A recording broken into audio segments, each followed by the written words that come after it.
Good evening, everyone. A very warm welcome to the Live Lounge. It is Monday, the 1st of February. And like Cornelius Funch once said in Harry Potter, he's back from behind the screen, as I've been all weekend. But the Live Lounge is here. And of course, joined by Jarleth and Jack Gobby Garwood. Gentlemen, have we recovered from the afternoons and evenings of absolute torment, hell and joy of the Masters? Might have been joy for you, for torment for hell for me, because of Nathan Aspinall costed me £240. No, in all seriousness, I can't moan after what happened on Friday, so that's fine. Look, it's been a really good tournament, and a certain member of the media, a certain host of ITV's darts coverage, was pulling me up over the weekend for saying how much I dislike the Masters. I can't dislike it after a weekend like that, where once again, and I hate, and I feel like a broken record, but Matt Porter, Barry Hearn, and the rest of the PDC team, their decision to hold back the 10th spot in the Premier League has more than paid off. Gob, for you, hosting for the first time, recovered? Just about. I mean, it's certainly different. It's something I'm not used to as much as you two. But I think we got there just about. There was plenty of people that tuned into us over the weekend as we launched the walk on. So thank you very much to every single person that stuck with us throughout the weekend. Good to have you two back there. I'm firmly back down the pecking order, and I will sit here and spout some opinions instead, right where I belong. Don't be silly, mate. You're absolutely brilliant, mate. No, good. We're just going to share some links around, ladies and gentlemen, so everyone, of course, knows we are live. Hi to everyone in the chat room. Let's get the chat absolutely buzzing like it has been. It's been great. But where do we start from the weekend, guys, while we share these links? I think we start with the fact that, a decision, as I called it this time last week, to call it a glorified Euro Tour, as I say, it's paid off. We had two finalists come from outside the top 16. We had a Premier League shootout, which is what we wanted, and a winner that, realistically, I don't think many people are expecting. A winner that was 150 to 1 outsider to win the Masters at one stage, and a winner, PB, that, to say did it the hard way might be an understatement. 4 out of the 5 games that he played, last leg deciders. And in particular, that quarter-final against Wade. I'm sorry, God, this isn't me trying to have a dig. But the checkouts in that game in particular were just unreal. And if you want to win a maiden singles title, going through probably, 3 of the top informed players at the moment, 2 of the top 3, and a player that has made 2 finals recently, not a bad way to go and do it. Well, the 2 finalists between them beat the top 5 in the world. They shouldn't have even been there. That's mad. And like I just said, that game between Wade and Clayton, I can have no complaints as the James Wade fan I am. At 9-6 up, James Wade averaged 121.6 for 4 legs and didn't win any of them. That's just how good Johnny Clayton was from 9-6 down. He was absolutely superb. You can't begrudge him that win at all. No, it was special. Yeah, I was just going to say something very, very briefly about Merv's hitting probably on the bullseye as well. But I'll come on to that. I want to save a stat that Carl Fletcher, who's a brilliant stato. If you don't already follow him at Carly Fletcher and at Darts Tracker. There's a brilliant stat that I'm waiting to pinch a little bit later on when we talk about Merv. Yeah, we'll come on to that. But first of all, I'm going to say hi to all the usual suspects in the chat room. Good evening and thanks for joining us. It's already buzzing, guys. It's always a good thing when the chat room is mentally busy. Just seeing some very funny comments already. Jacob Brook, hello mate. Would have been lovely if ITV to let us know Johnny works part-time. Yeah, I think there's going to be a council that are short of a plasterer. Another one I saw, over and in Matt, congratulations for everybody for getting the 2 finalists correct at the weekend. Yeah, Right. If anybody got the 2 finalists correct, both of them, if anybody got both, don't try and claim it. All 3 of us picked MVG. None of your flip-flopping. We got nowhere near. No, hang on a minute. I am going to claim some credit here to try and save face for this all at this point. Oh, here we go. Here we go. And then I'm going to shoot it straight back down because I know exactly what you're going to say.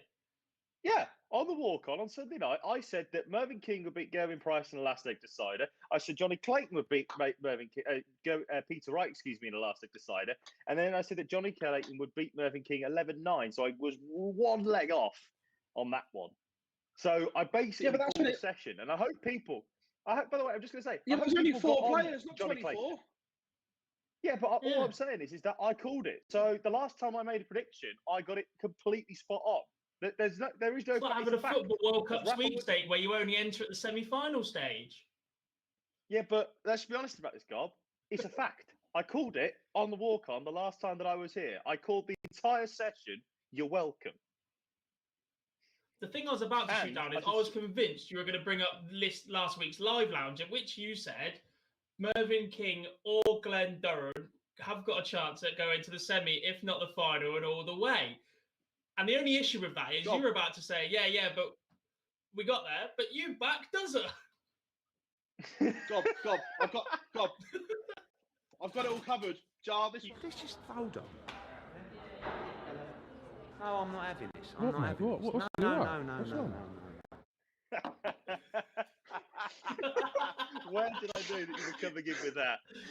I knew you were anyone coming in with that. Anyone think I knew this was coming tonight? All I'll say is this, right? All I'll say on this is this, okay? The last time that I was on a televised or YouTube show that we had, I called the night. And all I'm saying is, by the way, is that anybody who didn't get on Clayton when he was still 7-1 on Ladbrokes at the start of that session, that was silly money. When it's your weekend, it's your weekend. And we'll talk about Clayton, I'm sure, in depth in a moment. But I can't stress how happy I am for the Fed. It's such a lovely bloke and one of the good guys in darts. Really glad for him. Yeah, definitely. Right, let's get on. We've started. Everyone in the comments as well. What was your thoughts on the Masters, the 24, and everything like that? We'll come in chronological order, so we'll get to the Premier League and everything like that. But first of all, we'll start at the beginning. Not right at the beginning, but the last day.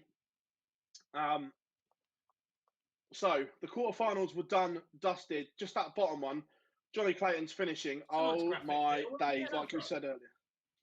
Thanks, thanks Lou or Jimmy.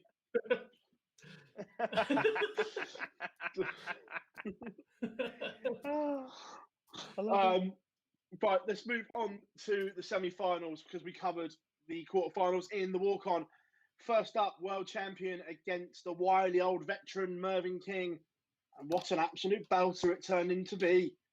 The world champion was dethroned, but should he have won? Miss Doubles cost him and punished by Gob's boy. Gob, we'll let you start on this one as you're sat there smirking like a Cheshire cat. I just want to stay like this and let Jar talk this one over. I just want to let him know because he's been nice enough because I'm getting a bit old now. I turned 26 of the week. That Jar does have to keep reminding me that Gerwyn Price is the new world champion award #1. So yeah, just a friendly reminder as I'm getting a bit old. Not as old as you two, but I'm getting a bit old. And Philip, before just while you keep going, Gob, I've got a little present for you. So give me 2 seconds. Keep going. Oh, here we go. I know exactly what's coming here. Good for you. Yeah, superb game. And the finish from Merv, I mean, I know there was 20 legs before it, but the finish from Merv to win the game was superb. I was unfortunate enough to be playing a game of darts at the same time. And I just, my brother, who I live with, happens to be a Gerwyn Price fan. So he's getting kicked out very, very soon. But I can hear him screaming, going, "Go on, Gezi," from the other room. And I happen to be playing darts, laptop, knacker as you do. But I had live darts data on my phone, and I saw the 1-2-1 go in and screamed back at him from the other side of the house that the rest of the neighbours in the street could have heard that I've got him, and that Gerwin Price was not going to emulate Peter Wright. How does that feel, Jarleth? But all I'll say is Gob, is you can see the wonderful thing that's on here now, can't you? Look, there he is. Your world champion, your world number one, everybody. Gerwin Price. Not I'd my world champion. Constantly. Pardon, sorry? Not my world champion. I'm not my world champion. I'm BDO through and through. Yeah, so you don't have one then this year. There is only one world champion this year. All hail Wayne Warren. In all seriousness. Yeah, we all hail Wayne Warren. Or the mad world champion actually is Wayne Warren, isn't he? Yeah. Just throw that. So there we go. So he is. Prep, yeah. Yeah. So there he is. No, in all seriousness, look, this is the thing about Gezi. I got on Merv at 20-1 on Saturday. I thought he was going to do bits. I thought he was really going to do well in this tournament. This is actually the first time I think Merv really had a real problem in this tournament. You know, he comfortably dispatched Duzza, comfortably beat Rob Cross, and I'm sure we'll talk about him in a little bit when we come to the Premier League. Nathan Aspinall didn't look comfortable at all with his new darts. And look, the problem for Merv was that he just didn't seem to get going the entire way. Like, you know, they were still averaging, you know, it was 97 to a 90 on average, but after leg 11, they were averaging mid-80s. They were getting very, very tense at this point. But this is a great stat, which I was just stealing of this one, right? This is was it just after the game? Yeah, it was. Mervyn King's checkout percentage on the ball at this year's Ladbrokes Masters was 5 of 7. That's mental, right? And to finish it off with a 127 and game on the ball to make another final and to dispatch the world number one. He's gone through the world number 4, the world number 5, and now the world number 1 to make a final. That is not bad at all from Merv. But you're right, Phil, when you say, you know, Price's scoring power was there. 10 180s in over 21 legs is brilliant. But he just lost his way too many times at key moments on doubles. That was as simple as plain as that. I thought he had the game pretty much wrapped up at, I think it was 6-4, wasn't it, that he was at one stage? If memory serves correctly, yeah, it was 6-4. He was going into the second break. I thought that was that. But just crucial doubles missed by Gezi. And we haven't seen that from Gezi for a while. So I don't know if that's an outlier, but it just didn't look great. But fair play to him. Fair play to Merv. You know, we all want Mervyn King in the Premier League. And I'm gutty that he's not there because he would have been brilliant for 16 weeks. I'd have loved that. But, you know, we'll come on to the ferret, I'm sure, in a second. But great stuff from Mervyn. He will win one. I've got to think he's going to definitely win one. Yeah, I'm not sure. I think it could be Terry Jenkins all over again. That's now 6 on the bounce in finals. They start playing on your mind. Still time. There's still time. And then from there, semi-final number 2, it was the ferret against Snakebite, and there was an interesting comment on the walk-on. We won't go into that. It's not past the watershed yet.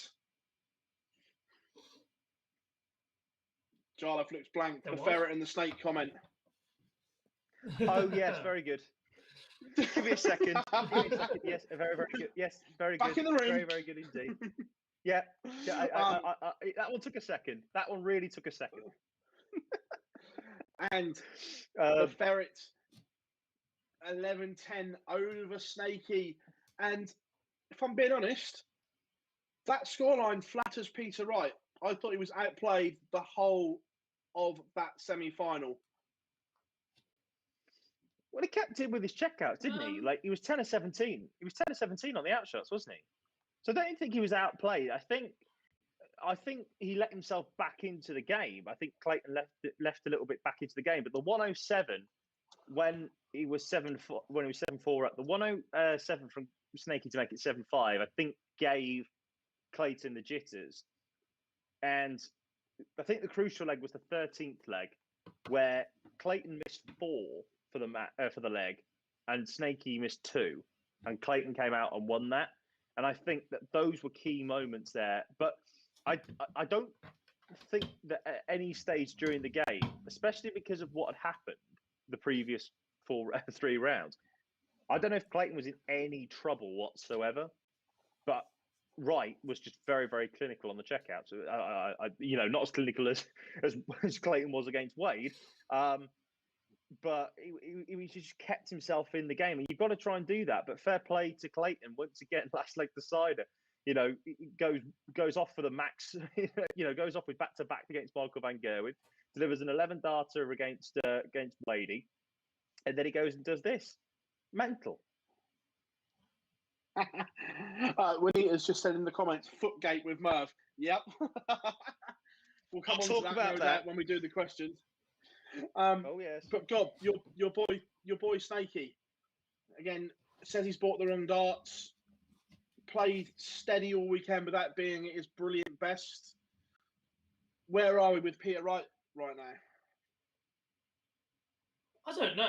I personally think that shaped barrel is the right one for him, whether it's that grip or not, and that setup is a different matter. But it was steady and consistent. He says he's been on the practice board, but again, a lot of his build-up was talking about Michael Van Gerwen, unprovoked talk as well. I could understand if it was people goaded him into questions and that sort of thing, but it was unprovoked talk about Michael Van Gerwen, who that's not his worry right now. His worry has to be going and getting his world title back from Gerwin Price.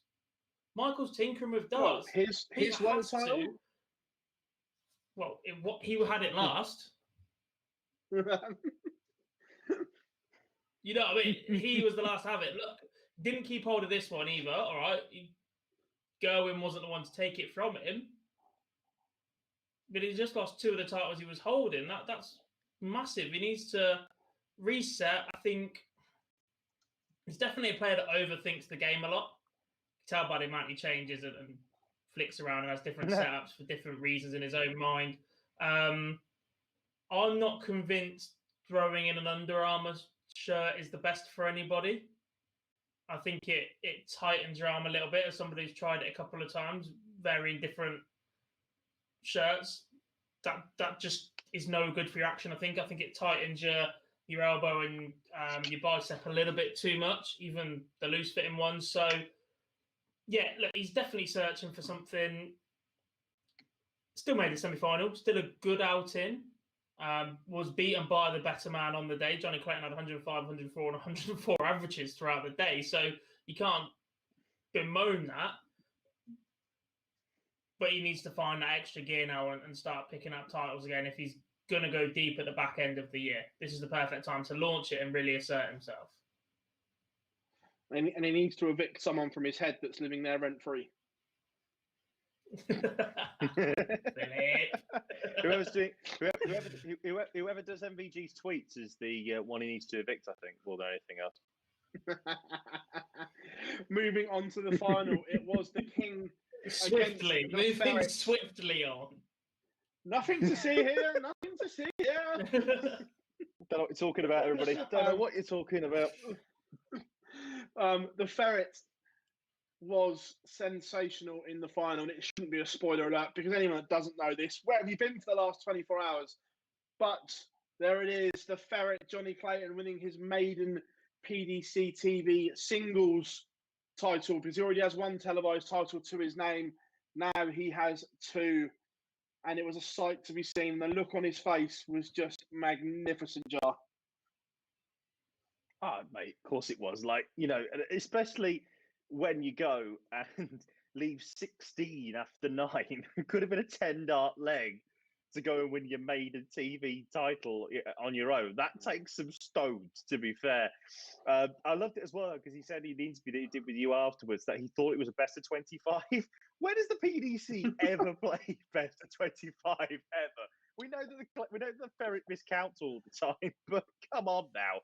And also, I just say the look when he was told that he was in the Premier League, it was just magical to see. And to turn that one round, really, I thought was brilliant. From 5-3, I thought he was just unplayable.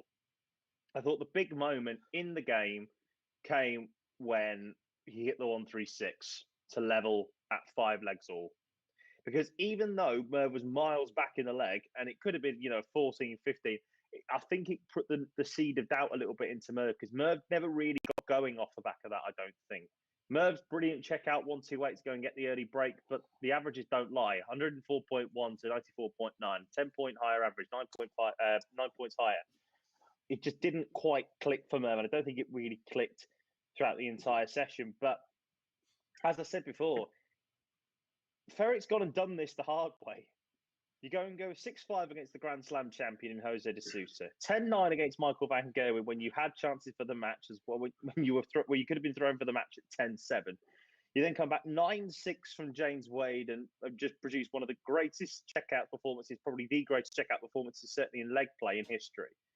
You then beat the defending Masters champion, and then you go and produce a 12-dart leg when it could have been a 10 to go and win your maiden TV title. And Phill, the Ferret a lot better than most. I'm sure we can all agree on this. He is possibly one of the, if not the nicest person on the tour. I don't think anybody. The fact that there were so many people coming out, darts players, saying they were chuffed for him, just shows you the esteem that they hold of him. Unbelievable guy, and one of the best sense of humours you'll come across as well. He's just so funny. But he has got some big decisions to make, because potential 16 weeks in the Premier League, can he be a part-time dart player and full-time plasterer, God? Don't think so. I don't think so at all. Especially not with the demands of a full season. He might get away with it this year. Who knows? Speaking to Barry earlier, there's a potential that they might block some of the Premier League. I think he was trying to drop that in possibly. So if they block that, it's certainly a possibility for him to start with.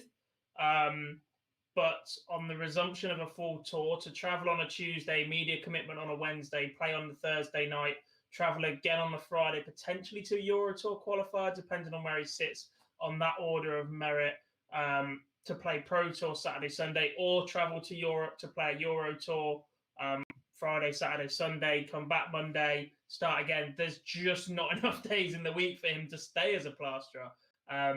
If the Premier League goes full time, he'd have to at least take a sabbatical from work, I think.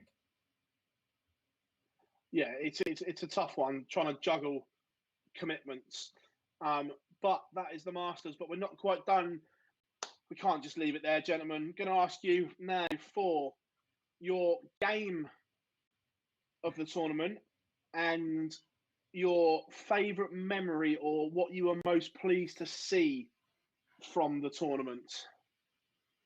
And of course, get involved in the chat room right now, because I want to hear yours. Game of the tournament and thing you were most pleased to see involving the Masters. Right, you can't say you weren't warned. You know they were coming, so you should have done your homework, gentlemen. Something like that, anyway. Forgot to hand it in. The dog ate it. The dog ate it. Come to you first, Jar. I don't mind going first, Gob. Well, I don't mind going first, but Gob, I don't want to steal your thunder. So I have a memory, but I don't want to steal your thunder, because I think I know what you might say might be your favourite memory of the tournament. So I'll let you go. Do you? I think so. My game of the tournament and my favourite thing from this tournament go hand in hand, I think. My game of the tournament goes right back to the first round. It's Lewis versus Smith. I knew where you go. The favourite part of this tournament is Adrian Lewis is back, in inverted commas, like we've been saying about MVG for years. And look, we've just spoken a lot about Johnny Clayton, and I'm not going to be disrespectful, but I'm going to throw a little bit of a spanner in the works now. In getting into the Premier League, I'm struggling to find excitement in that lineup. There's a lot of methodical or more methodical throwers that don't hit the big averages as often, don't hit the 180s as often, and in my mind, don't fly around the board quick enough to make a high checkout exciting as a fan. And players like Adrian Lewis and players like Michael Smith are the sort that get crowds going, are the ones that get fans excited, because the game can turn when they're playing in a matter of seconds. And having Lewis back, not only back on the board, but actually the way he interviewed, the way he carried himself, the fact he was in a positive mind frame enough to be jovial and start taking the mick out of Gerwyn Price. All right, it backfired on him later on, but Lewis wasn't doing that for the last 18 months because he was so concerned with his own performances. He came in as a completely different man, if you like. Those minor changes and just getting on with it. And the thing that epitomised that the most was the 127 in game shot. The double A after he dropped the dart was so nonchalant. It was so Adrian Lewis. Could you imagine any other player picking up a dart, barely readdressing the hockey and just chucking it in like that as if it was nothing against Gary Anderson? There just isn't enough characters like Adrian Lewis, A, in the game full stop, and B, in that Premier League lineup for me. Well, this is the thing, is I'm going to say the only player that I could think of doing that so nonchalantly is Gando. That's the only other player that will just be that nonchalant about it. And I thought that would be your case, so I didn't want to steal it, to be brutally honest, mate. Because I've got two in my head that I can do with. I think the thing for me about the game of the tournament is that the reason why I prefer Smith Lewis to James Wade against Johnny Clayton, because even though Clayton's achievement was phenomenal, and I don't want to take that away from him, that Smith v Lewis game was so pacey, it was so quick, and it was just brilliant to watch. Like, watching them two slug it out, basically just pinging in big dart after big dart. Appreciate the averages aren't the greatest, 95 to 96, but it just was a very, very easy on the eye game to watch. And I think that to me was my game of the tournament. I'm going to go and agree there, Gob. But I think the one memory that I'll have from this is because, as we all know, the Masters is my favourite tournament, as we all know. But what I'm saying is that we've had 16 to 24 players. The expanded format has showed that it's worked. I am more than happy to be proven wrong. And again, viewing figures from ITV4, from what I've been told, were pretty damn high. And I appreciate, not many people have got anything else to do at the moment on a Sunday night, but pretty damn high. And I think that having that relevant to the 10th spot, dangling the carrot, as it were, has really, really helped this tournament. And I think that expanding the field to 24, making it, yes, a glorified Euro Tour, like I've called it, that is the case, but because you're playing best of 11. But what you've done is you've made a very boring tournament normally, for the first time ever, in its 9th year, relevant. And there's no doubt about that. And full credit to Matt and to Barry and to everybody at ITV who pushed for that, as Barry mentioned in the interview we did with him. So my abiding memory is the fact that we had two people who wouldn't have even been playing in this format this year come through and have that Premier League shootout that we all wanted. My game of the tournament, I was close to you, Gob, and I'm torn between two. I'm torn between Anderson and Lewis and Wade Clayton, for different reasons. Clayton Wade because Clayton saved the Premier League. I mean, finishing was unbelievable. Back in your cage, Philip. And the Anderson Lewis game was vintage Lewis. I think I tweeted out the first two sessions. That was vintage Adrian Lewis in those. So I'm going to go Clayton Wade, just because those last four legs were some of the most special darts I think I've ever seen. Granted, it's only four legs, but they were that good. So I'm going that. My moment or memory of the tournament, you said it earlier, was Lewis's double eight for the 127 in game. It was just the most poetry in motion. Anyone that doesn't throw darts or isn't a big fan, that's what it's all about. It was the action, the rhythm, and everything like that. So that's mine. Jar, you touched on it there. I'm just going to bring a clip in of Barry, how the expansion of the Masters actually came about. Yeah, it's funny really, because you look there and everyone goes, God, that was a good move. That was smart. Two blokes got to the final outside. the truth of the matter is, in conversations with ITV, who have been big supporters of ours, they said, look, the Masters does good business. Is there any way you can make it an extra section? And I just said, oh, we could go 24. Yeah, that would be great. So there was no master plan at all. It just sort of evolved into it. And it's good because it does give 8 more players a chance. And 2 of them took it with both hands, didn't they? It was unbelievable entertainment. Unbelievable darts. So there you are, ladies and gentlemen. It came to 24 just because ITV wanted another session. That was the simple matter. It's Basically, almost it's like the TV broadcaster wanted it. Yeah, but to say it's almost like the TV broadcasters have some sway over what goes on the TV screen. So who would have thought that? They pay for what they get. Who would have thought? Who would have thought that certain players will always play 3rd or 4th game, depending how many there are in a session, in an evening? Weird how that works, isn't it? Weird how that works. It's Last minute change that nobody told me about while I'm tweeting from not watching the game. Yeah, James Wade beat Johnny Clayton appeared twice on our Twitter thinking it's the next game. Right, let's go. Let's head over to the chat room because it is absolutely buzzing tonight. Let's see what you all are saying about the Masters. Let's scroll right back.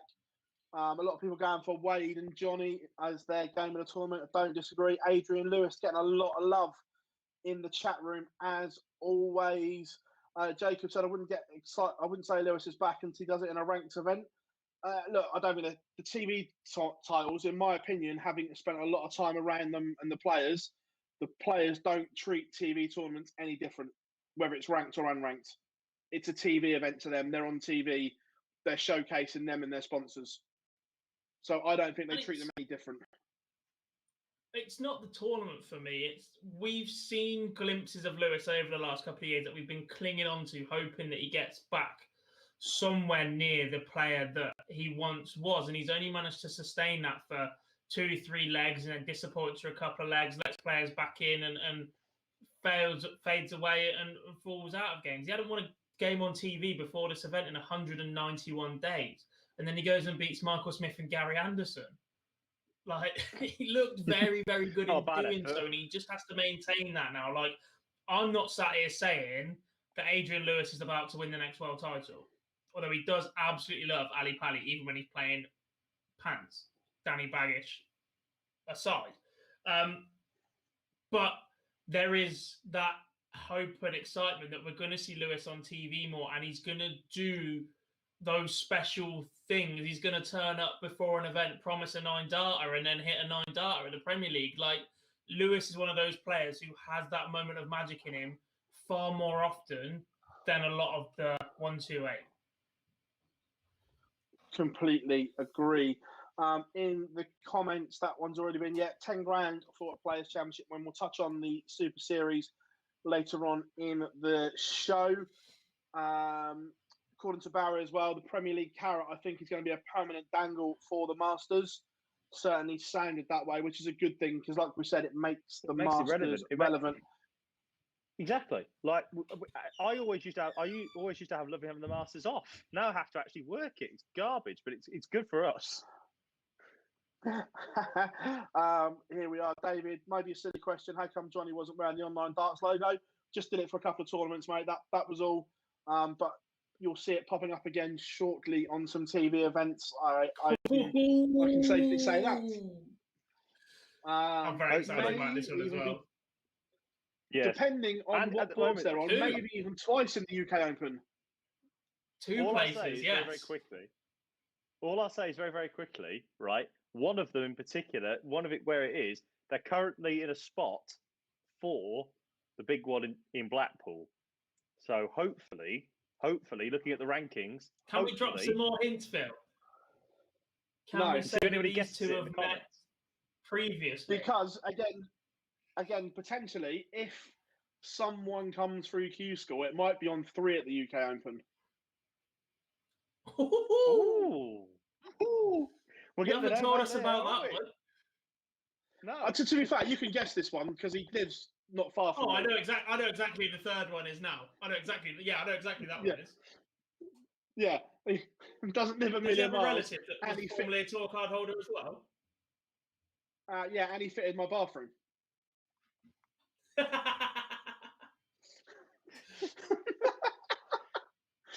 You know? Fair enough. So that is it. Right. Marty moving says on very quickly. to- Marty says, please tell. Marty says in there quickly. Please tell me what is Barney. Can you imagine if Barney ever wore the OD logo? What would God do? I think he'd sort of implode. The thing is, the minute our logo goes on it, I instantly want that top. So I'm scouring for a Johnny Clayton top with the Online Darts logo on it. I want to try and collect the others that are now going on. I couldn't do it to myself. To be fair, again, sorry, Target are great at most things, their brand and thing, but Barney's new shirt is horrible. That tiger on the back Yes. looks like something from a 90s. Oh, it's horrible, just horrible.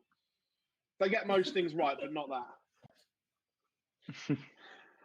Right, moving on. Like we said, with that win, we now have a complete 10-man Premier League lineup.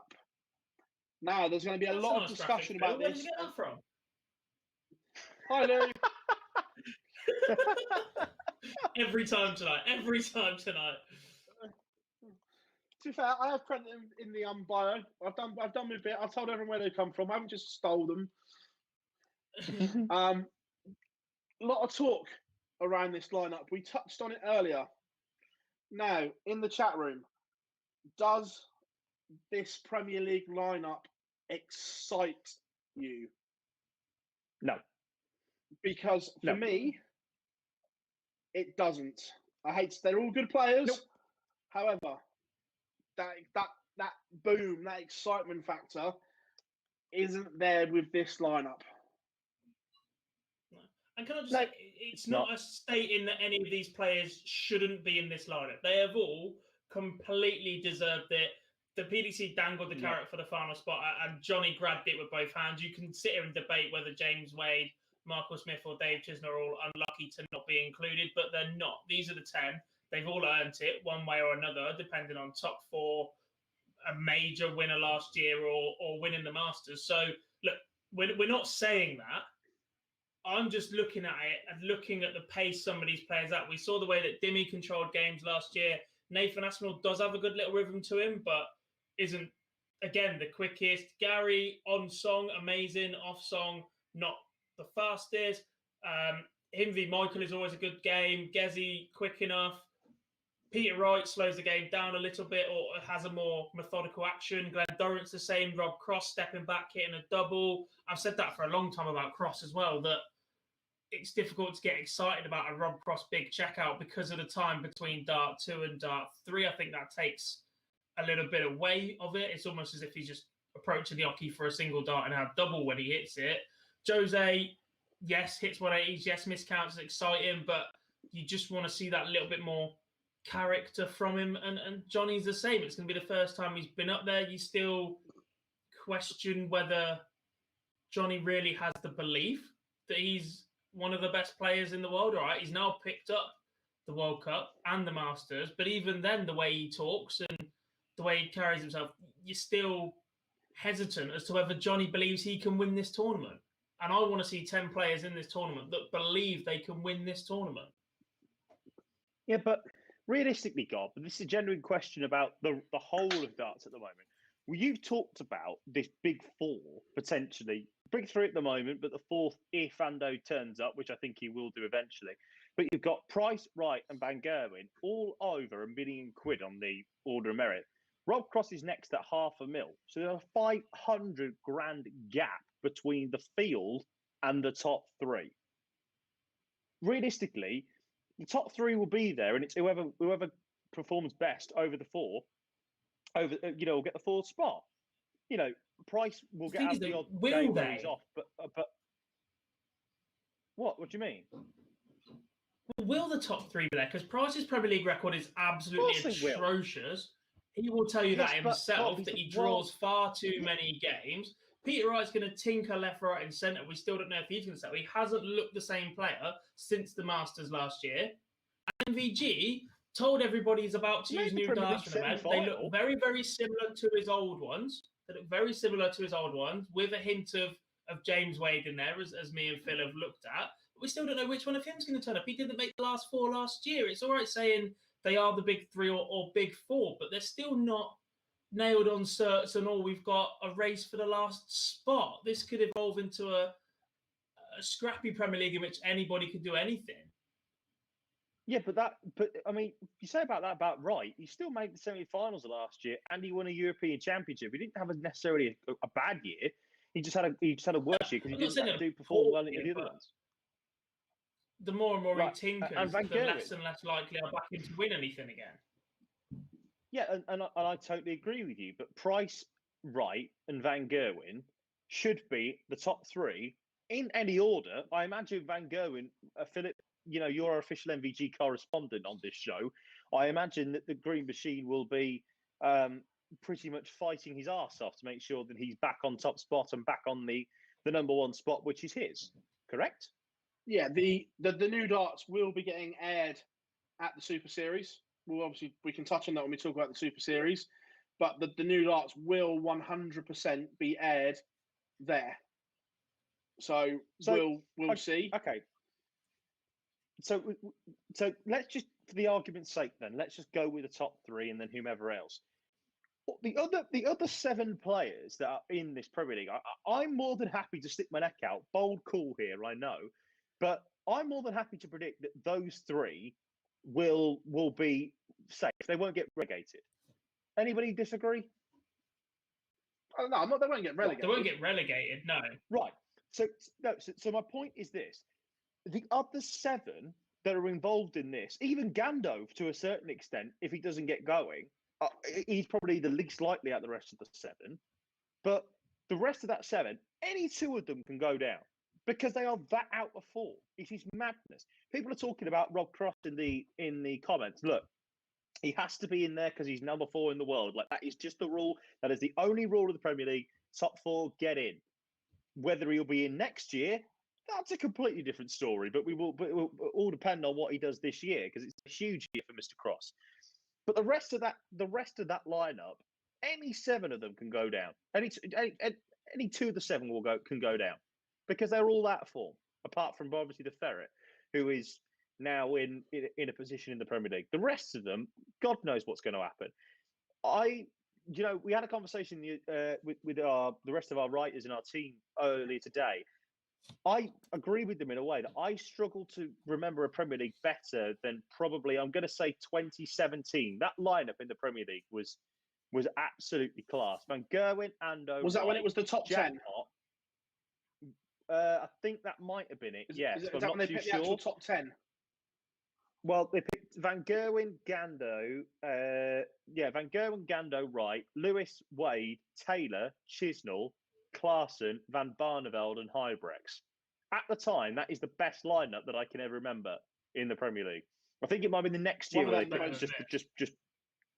One of them is the most controversial pick ever. How Klaassen got a How Klaassen got a Premier League spot. Yeah, but at the time, I'd rather have Klaassen in the Premier League now than some of this lot. Oh, yeah. For quickness. Yeah, look. Quickness. When you look at value, yeah. What? Right. In that lineup, just personal opinion, when they're all playing, even when they're playing well, there's only 4 that I actually would like to not like to watch, but get on with it. For me, and Peter Wright isn't one of them. Don't get me wrong. Peter Wright is a fabulous player. I just can't get excited about some of these players. But for me, he makes it difficult, as in the pace of flow and everything. Yeah, but this is the point Premier about League. The Premier League. It's about rat-tat-tat. Go on, you go. Yeah, but the Premier League is all about showcasing. Yes, but you talk about this as ticking boxes, right? And they have to tick boxes because they win a major. That's essentially the golden rule. If you win a TV title, you're in. Apart from if you're Paul Nicholson. But the point is this: whichever 10 go in there, the Premier League is not for us to watch on Sky. Like, obviously, it's a big deal that they want the TV audience in there. But it's the closest that most people will come to having a night at the darts, because a lot of people won't go to Blackpool unless you're a true darts fan and watch the match play. They might go to the Ali Pally because they hear about it and do that. But for people in, say, Manchester, Liverpool, Birmingham to an extent, although I appreciate Leicester and Wolverhampton if you take the Champions League of the Grand Slam, Brighton, for example, Berlin, Rotterdam, those are the closest they're all going to get to having a night in their city. So for them, the Premier League will sell out, because it isn't for us darts fans at all. It isn't for the true darts fan, the Premier League. It's to get people in the arenas, in the local area, seeing darts, and then maybe going at it from there. Whoever comes in, the Premier League will sell out. It's just what happens. Yeah, look, it is what it is, but I'm not convinced. There's a few. I think that Dimitri will be all right. The Asp, as long as he sorts out his new darts and used to them, I think he'll be okay. The next lot will be fine. I think Glenn will go back to basics. I think we might see a more familiar setup from him coming up. I think he might go back to what he knows works and what he's won with. Rob, we genuinely just don't know. Jose, has he been the same player since he won the Slam? Not even Not close. sure. And arguably the Ferret is the most informed player outside the top three right now. Will he still be by the time we kick the Premier League off in 8 weeks? Well, we don't know that. We genuinely don't know that. It is the thing. Only time will tell on that one. Let's head over to the chat room. There's some really good questions in it. We've been looking at them. Don't worry. Snooze fest for 16 weeks. Not sad. Not disagreeing. I wouldn't say it'd be a snooze fest, because there will be a couple of great games in there. Like there will be at least, I think, one decent game a night. But it's just when we play it, like, those 9 weeks in the first part of Judgment Night, it's just not going to be fun. Like when we're not doing that, it's just not. There are going to be some nights where we will look at it and go, "Bloody hell, it's a slog."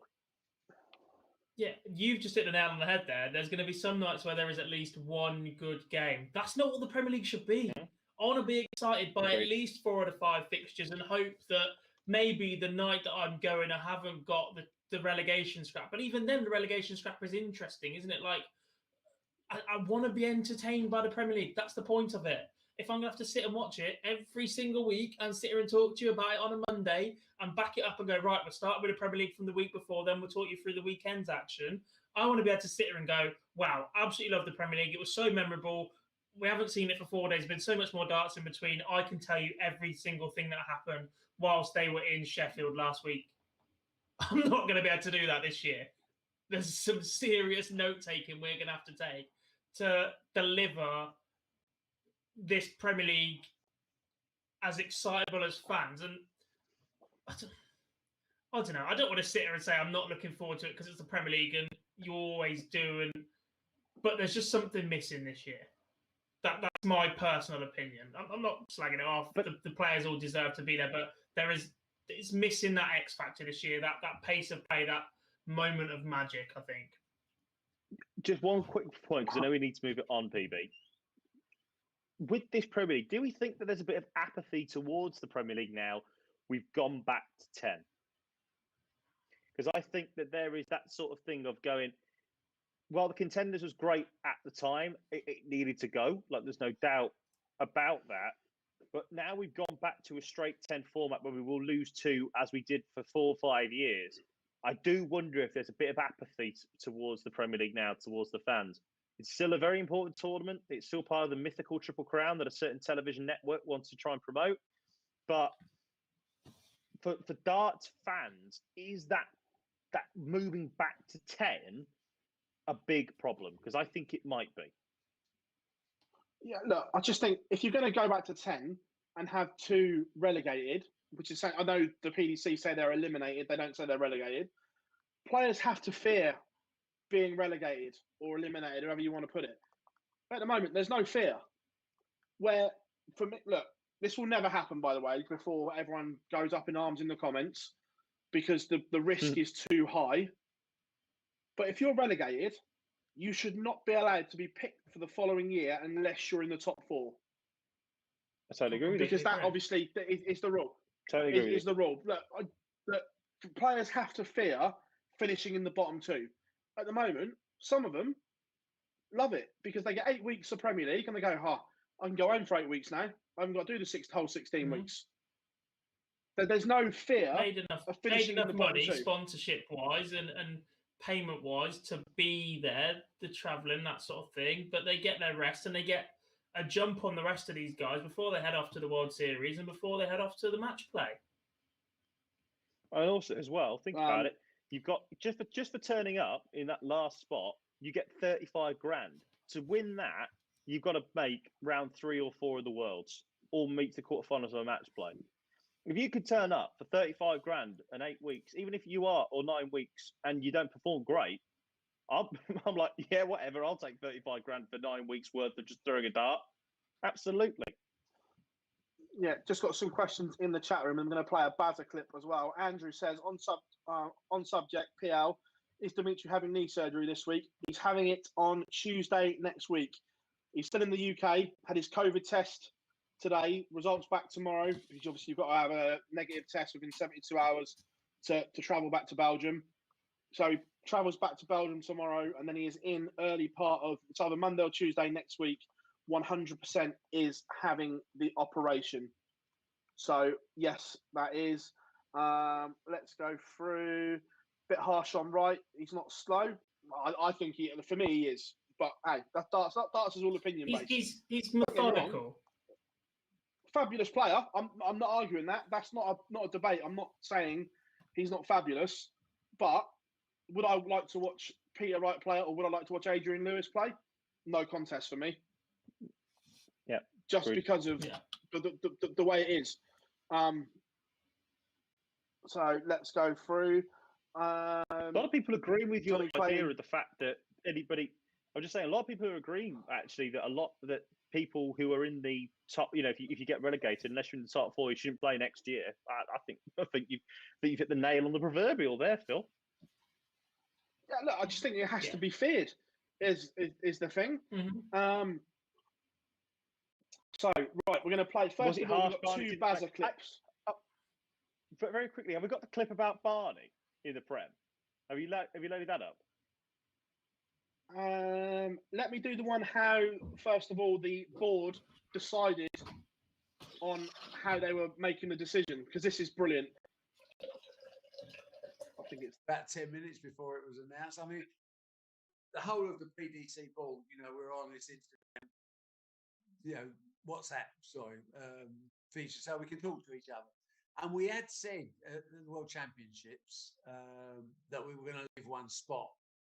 And I think whether we hadn't actually said we're going to leave it till after we're going to make our decision at the end of the Masters. What we said is we're going to leave it until after. We didn't say when after, if you want to be tetchy about it. But as it was evolving, and the drama was coming out, and it looked more and more likely that you were going to get potentially a winner. I think we all felt that we'd more or less committed ourselves to saying, there's an argument to say because the Premier League's going to be a little bit delayed in terms of it, it's not starting February, starting end of March. We could have waited till the UK Open, but we only had one slot. So the first bloke that got in it deserved it. And I think during the evening, during the interval between the semi-finals and final, we were all texting each other saying, I think we're really committed to this. What do you all think? And everyone, yeah. It was unanimous decision. We thought whoever won that match deserved to have their Premier League slot confirmed. And it was a nice bit of TV because we all decided, don't tell anybody, keep because it's too much on you if you've got that at stake. And I know how much Mervyn wants to get back in the Premier League. And Johnny obviously wants to make a big splash. So we made sure that no one knew, although they might have guessed it, let's to be honest. But Johnny's face at the end was, I think, it was worth the drama. It was a nice way to handle it. I was watching as a normal, TV fan, and I couldn't wait for them to say, especially when Jackie Oakley, when we came back before the final, she said, "We know something they don't know," and all that does is that engages everybody to be part of this little secret. We know something you don't know. Gotta love Bazza. You've got to love Uncle Barry. I'll be honest though, have you got the Barney clip? Because people have asked in the comments of saying, was Barney unlucky to get the 10th spot, not get the 10th spot? I don't know whether they're saying it for a joke or whether they're saying it to actually genuinely be serious. But have you got the Barney clip? I've got a clip. I don't know if it's got Barney in it. I've clipped that many videos today. We'll play the other one. Obviously, for those that haven't seen, it's going behind closed doors. The first, I think, probably 3 or 4 nights. Bazza spoke about this. If I haven't got it clipped up, we'll tell you what he says. So here's Bazza part 2. Yeah. I think we're probably looking at end of March time-ish to stick a few dates together so that we've got a little, you don't want it running right through the summer. So, and then we're looking to get back. I'd love to say in front of live crowds. I'm not sure April's maybe a little bit early, but at some stage during the Premier League, I do believe we will have a chance to put live crowds back in. So realistically, the first block is going to be behind closed doors. You feel? I feel it. I feel it has to be, because we can't take the chance. Every time you wait for something happens, and you've got a disaster on your hands. I mean, the essence of the PDC is professionalism, and the fact that we've managed to maintain so many events over lockdown and COVID is all about planning. And you plan on the conservative side in times of epidemic, because you just don't know, and you don't want to be left there with contracts out with major venues and you can't get anyone in there. Realistically, we're better off at Milton Keynes or Bolton or wherever, because actually the team do a good job making it look and feel. I've been amazed, Phil. So there we have it. Going behind closed doors to start with. Haven't got it, but Barry did say in that interview, if you haven't checked it out, head over to our YouTube channel after the live lounge is finished, of course, and check out the full 26 minutes of gold with Barry. But he says Raymond van Barneveld was never, ever, ever in the conversation for Premier League darts. And God, you must be so happy. And rightly bloody so. My favourite words were it wasn't even that. I heard the social media rumours, and then my favourite words were Raymond van Barneveld. Absolute load of rubbish. To make it abundantly clear that he was never vintage in the Barry. Vintage. Whatever you might think of Mr. Hearn, and a lot of people hold him in as high regard as we do. Whatever you might think of Mr. Hearn, he always gives you a soundbite, doesn't he? Always gives you a soundbite. You know what's coming next? I can also say, considering he had COVID before, he looks fantastic. He looked in great health. Yeah, he was just a pleasure to talk to. Absolute pleasure. And rule number 1, Barry is always right. Just going through some of the comments, do you reckon that Wales could be penciled in for the later stages, hoping for a crowd? Yeah, possibly. It'll be interesting to 100%. See which nights they can rearrange, alter. Look, from previous and personal experiences, they will want to go to Cardiff. They will want to go to Dublin. Yeah. They'll want to go to Glasgow. Those 3 and Belfast. If it's at all possible, those 4 will be on the list. I'm convinced of it. Yeah. Because then up north you've got Manchester, Leeds, Sheffield, all within travelling distance of each other. Mm-hmm. So I think it will be ones that are grouped together, maybe possibly sacrificed for others. As for Rotterdam and Berlin, your guess is as good as mine. It depends when. Well, they'll keep and. Well, they'll keep Berlin, won't they? Because Berlin's currently scheduled for the playoffs. Well, it's if you can get in and out of Germany. If you can't have fans, there's no point going to Germany. There's no point going to an empty Mercedes-Benz. In Hunger Games fashion, I volunteer Nottingham as tribute because it's been crap the last few years. Last year was pretty decent. God. Yeah, they chucked Fallon there, and it still wasn't as interesting or as exciting in the crowd as you get over arenas. Do you know what? Okay, there's so here's too a question. many. Then. There's too many bowl-shaped arenas with players that don't have any connection to the area. Even the hometown hero the year before was Aspinall. And he's about 2.5 hours at the bloody road. Exactly, it was nowhere near. So, okay, so here's a question then. Would you think that the places that had fans last year will be sacrificed because they already had fans in? Now that would be Aberdeen, Nottingham, Cardiff, Dublin, Exeter, and Liverpool. Some of them, yes. Exeter. No, Exeter's going because the UK Open. They haven't got to go down anymore. Exeter only gets. Let's be brutally honest. Exeter only gets a Premier League because it is the only place with a roof near Minehead. with about 50 miles of Minehead. For now. Let's not beat around the bush. It is. We may have just stumbled on the fact there is never going to be another Exeter Premier League. Yeah, the cowshed might be gone completely forever because of the new arena in Bristol. Which is where they're intending to move it to. No more sheep come on, one more trip. One more trip with Vincent. Please, can we take Vincent to sheep shearing? Please, can we do that?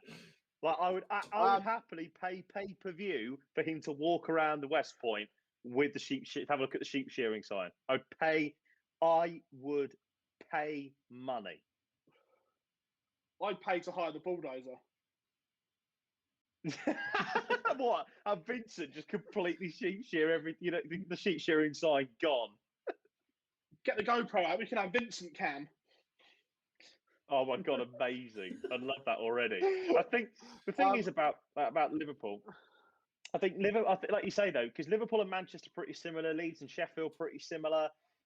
So I think a couple of them will go. They won't want to leave Dublin. If that goes, I'll be gutted. Yes, or Cardiff. They'll want. Cam says how slowly you drive in Cardiff. What about to say? Cam, I've been in the car with him. Not very.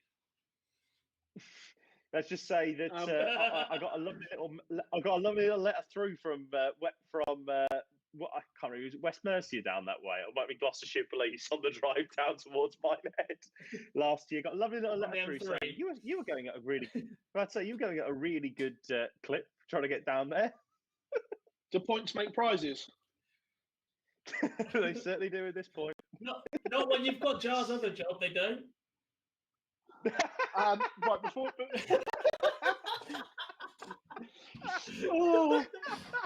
You can tell it's been a long weekend. Before we move on to the Super Series, Rachel's just asked, in which areas do we all live? So Gob is in Nottingham, Jar is in Solihull, and I live in the south in Andover, so near Southampton way. So that's where we are. All are currently. Yeah. I'm also in Coleshill now, not Solihull, unfortunately. I've moved over to Coleshill now. People have genuinely seen me walking around with the online dart stuff, going to a German supermarket that rhymes with Baldy, and and looking at it, going, "I've seen you a couple of times before, haven't I?" A couple of people in Coleshill. Right, there was also some other news breaking today. We have a first block of Pro Tour events, the Super Series, as they have been called. 3 blocks of Pro Tours. They needed to get at least one in before the UK Open, so we've got some sort of seeding, so we know who's coming in at which stage, because it would have been fairly interesting if not. Pleased to have Pro Tour action back, gentlemen. I'll say yes now, and then the day before, when you ask us who's available for the weekend to cover it, I'll tell you no. I mean, no, I'm joking. We love the sport, and more darts is good. We liked these blocks last year. We thought that was another positive that the PDC managed to stumble their way onto. They worked really well last year, and I think these will work really well this year. They'll work really well to set up the seeding for the UK Open. As you said, we need that. And actually, apart from the Worlds, you think of the players that didn't qualify for the Worlds. The last time that some of those players that have a tour card but didn't qualify for that tournament, the last time they would have played would have been the Winter Series. They'd have been without income for quite a while by the time this gets up and running. And the PDC have always maintained that they're about the 128 and all of those players, and this is the opportunity for them to kick on and start earning again for the year. And we like these blocks. They work really well. Yeah, totally agree. I think the fact that we're having these blocks is better for everybody. And again, did you clip this up, Barzy, before I tease it with Bazza around what he said? No, okay. I didn't get time. So, because we were on a planning meeting. Yeah, that's very true. We were.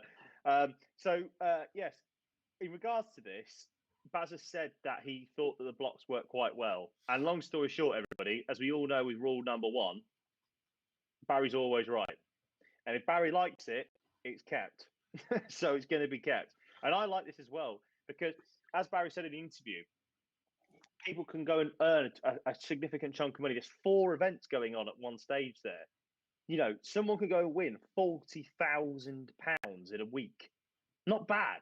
Not bad work for a bit of work, to be fair. And I think that having that also gives people a chance to play themselves into tournaments. And I want this to continue for all the big tournaments. So summer series to build up to the match play, an autumn series to build up to the Grand Prix, the winter series for the final events of the year. I like that because it's that sort of race to, in golf, I mean, you are a golfist, aren't you? When it comes to things like Race to Dubai and all this sort of stuff in the FedEx playoffs. So, like, it's that sort of thing, that sort of build up to a big event that everybody can get behind, I think. Yeah, completely agree. And look, these form the basis of everything the PDC do. I've had numerous debates as to why we even needed a QSchool, especially with everything that's going on. And the logic is they have to fill the 128 because they have to use these events for the basis of everything else. There was talk of just roll the cards over, and then you have to consider the fairness of doing that and the opportunities that they'll take off people for the next year. QSchool had to go ahead because these events need 128 and they need the next tier of players to fill those if they're not there. Not every Pro Tour goes off with 128 tour card holders. They're filled with the Challenge Tour players and the next ranking player. So the system works. It works in the way it does because that's the way it's designed to, and it's superb. And like I said, these blocks of 4s, we've said it a number of times, we really like them. It gives the players to really set themselves into action. They know what they're there for. They can have a couple of bad days and still earn money. That's the big thing, I think, because previously on a weekend, you can go lose a tight one on the first day, under a bit of pressure on the second day to earn a bit of money, not get it and come home without even affording your petrol to go back home again. Like, this gives the players just that little bit more chance and opportunity to earn a living in a block. 100%. And I also think it was hugely important that players outside the top 24 that obviously played in the Masters, they needed some match time before the UK Open. Otherwise, going into the first TV title of the year with no game time could have been disastrous for some of them. Especially that we know people like Gary can just pick up a dart and play, but some people need to play their way into form and things like that. Yeah, but you think that though, but also at the same time, players will come in. You know, the 96 and the 128 coming in round 1. You've got the 65. You got the 95 to 65 coming in round 2, and 33 to 64 coming in round 3, or however you want to break it down. They all get a game before they go and play the big boys in the top 32. And I appreciate those players in the top 24 to 32 won't have a game, and that is correct. But a couple of most of the 128 would come in and would at least have a game under their belt. is qualifying game, potentially don't get me 6 wrong. legs enough? Well, no, I that's a very, very good and fair point. But at least they will have got some practice in. Like they would have probably got some on the board. I'm not denying, by the way, that this isn't a good move. I should stress that now. It's a very, very good move. But if they weren't to have a Super Series beforehand, I don't think it would have been as bad as most people might think, because they will at least get a couple of games into a potential into a run into the UK Open potentially. Yeah, no, definitely. I like it. I think the only potential stumbling block or blocks is the travel to and from Europe, because one's in Germany, and at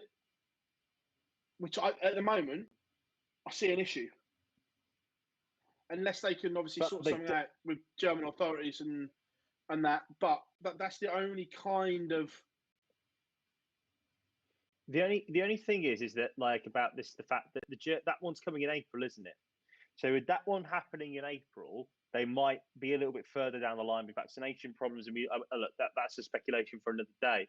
Patrick raises a good point when he says, how will they fill up the place in the Super Series if a tour card holder withdraws? There won't be a Challenge Tour weekend before the first block. Will they take players from the QSchool Order of Merit or the 2021 Challenge Tour Order of Merit? I presume they'll probably take them for the UK QSchool Order of Merit, will they not? Probably the easiest people. I think they might go. Yes, so. I think the other way. I think they might go Challenge Tour from last year. What players still on the Order of Merit that don't get their card? Yeah, like the UK. To be fair, that's how they're filling the UK this year, isn't it? It's the top 8 Challenge Tour players from last year that don't achieve a tour card at QSchool this year are playing in UK Open. So I think it'll be from that list, and they'll carry on from there and invite players from there and put them on standby. Maybe even a couple of Dev Tour players. I did see a question earlier as well. Have we seen any news about the Development Tour? Nothing as yet, but you can presume that the PDC will be working on it and making sure they've got an environment for it. But some of these guys do this for a job. Right? The Development Tour players don't. The priority is QSchool and then getting the tour card holders earning money. Yeah, well, not just them, but they nothing can happen until QSchool's done. So all priority thoughts has gone into QSchool. Once QSchool's done, then I think we'll see more and more come out. Right, we're hopefully going to do this here, this here, this here. But until that happens, that I don't think we'll see a lot. There was a good question here from from Richard. Who are your dark horses outside the usual suspects for the Super Series? Well, it depends, doesn't it? Because all we've seen really is the top 64. The top 24. Excuse me. Do you know what? I'm gonna throw one under the bus a little bit here and say this a little bit. I quite like the look of Adam Hunt. I think he's played quite well recently. Do you not agree? Yeah, I agree. I think he's played well. Adam Hunt's got half a chance. I think 2 for me. We've spoken about them before, but I'm looking forward to seeing them play. It's both Challenge Tour 1 and 2, Keane Barry and David Evans. Looking forward to seeing Keane Barry, obviously. both of them. Look, Keane Barry's got the potential to be an absolute superstar of the sport. And David Evans, watched him play a lot on the Modus Live League and then came back and did really well off the back of that on the Challenge Tour. And then we saw him qualify for a European and played well there as well. I genuinely think he's got the game to do damage on the tour. Yeah. I'm looking at players that had a big year last year, I think, but weren't involved. It'll be interesting to see if Devon Peterson has had enough time to recover from the wrist injury and if he can pick up where he left off when he was in form. I think Phill, you spoke to him last week, but Dirk van Duijvenbode will certainly have the bit between his teeth after his achievements last year. He will want to show everybody that perhaps the move to 24 worked okay for the PDC, but he was another name that was in contention and has missed out a little bit because of that move, and he will want to show them that he should have been that 10th pick, I think. So those two are big ones to look out for. And Kim Hybrex is another. I thought he ended the year solid without being exceptional. He's another one that's on the way back up, and he looked solid without being exceptional. There were moments of brilliance from the World Cup. He is, though. He's a former Premier League player. I agree. At the Worlds, I was very impressed with Kim Hybrex. I'm not going to lie. Yeah. I thought he played some really good stuff at the World Championships. Yeah.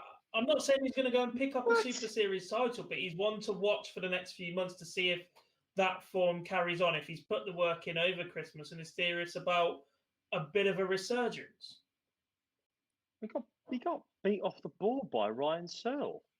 What about playing well at the World Championships? I mean, he's another one to watch for these Super Series. If he can carry on where he left off last year, he's a threat for floor events. Yeah, but he's another one that I perhaps wouldn't want to see in the Premier League because he, again, not exciting enough. But yeah, he's definitely one up there to win a Super Series.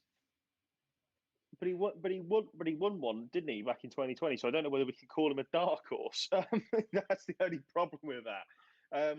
Look, I really like the look. Devon won a Euro Tour, but I've just picked him.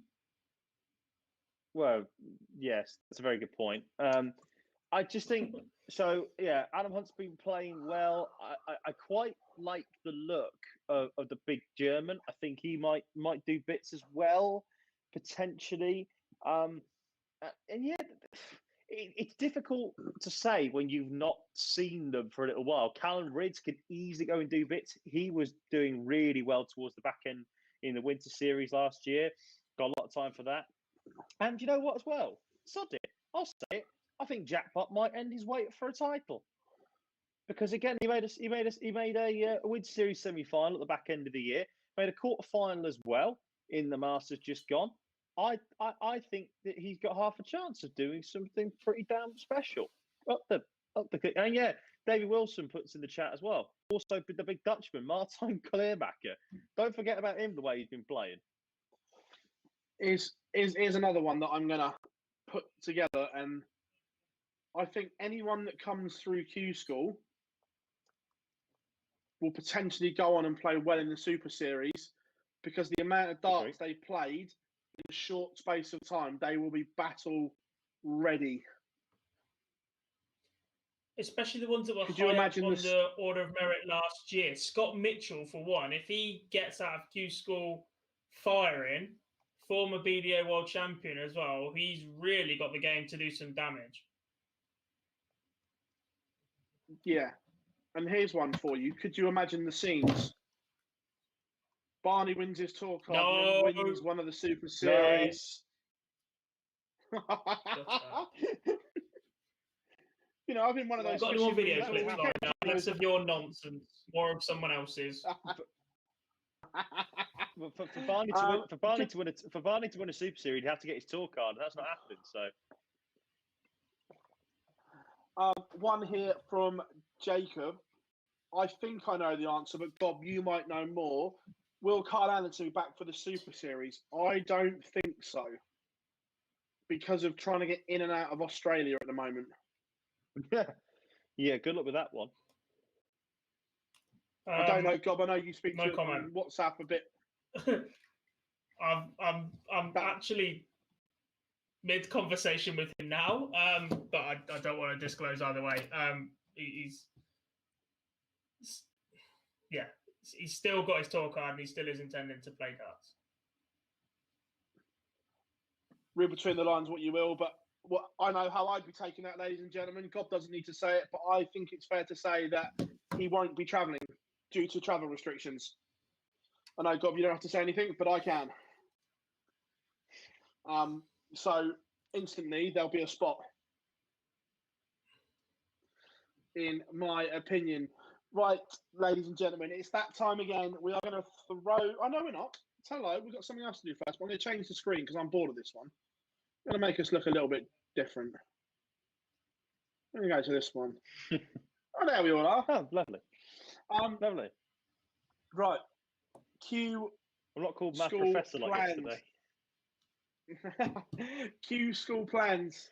Of course, we're going to cover Q School here at Online Darts.